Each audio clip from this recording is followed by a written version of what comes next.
is Jay's tech tip on Time Machine Editor. Yes. Let's see. How does this work again? There we go. All right. So I wanted to, and this is not a long section. It's just something I want to bring attention to so you can check it out for yourself.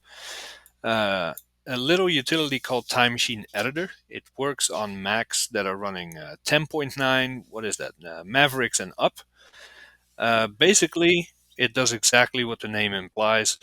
Um, let me. Sorry, GT. Hi, now you can see me. Um, it lets you edit Time Machine preferences, even the ones that Time Machine itself doesn't show you. So you set up Time Machine, which everybody should, because of course you want to back up all your stuff, right? But maybe you're in an office environment and there's 100 machines using Time Machine to a local server, or your Wi-Fi is a little spotty, or there's many reasons why you do not want to back up every hour, because it can really bog down your network. So you can set the interval to every X amount of hours, or even once a day. You can completely customize that. And for example, if you are in an environment where there's a lot of traffic on Wi-Fi, or you really need peak network performance, you can even exclude certain times, like you see in the screenshot here. I'll make it a little bigger.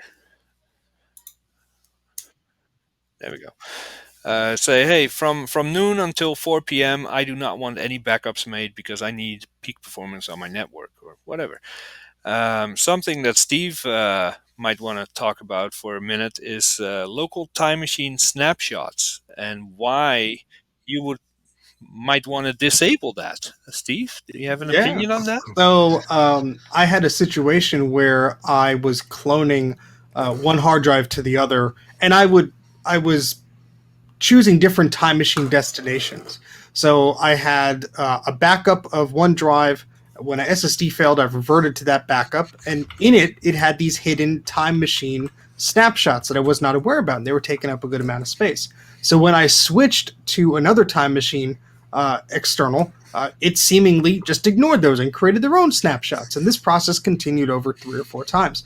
So when I finally was opening up my SSD and I'm like, why do I have so little space here? What is going on? My 1 terabyte SSD was claiming to only have 160 gigs free. I'm like, that is very strange. I don't put a lot of video footage on here. What's going on? Well, I had about 500 to 600 gigabytes of time machine snapshots that were just hanging around, and Clean My Mac or whatever it's called would not even touch them.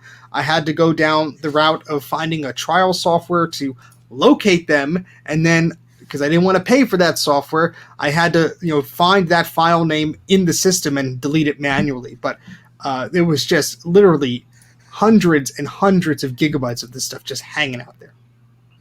So you might want to remove some of them. Yes, Bruce. This I see this utility gives you the option to switch off create local snapshots every hour. What are the disadvantages of doing that?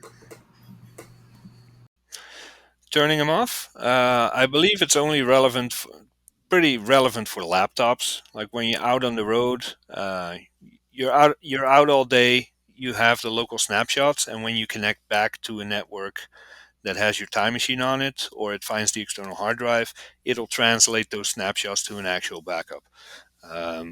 For a desktop computer, I don't really see the use, to be honest, but I could be wrong.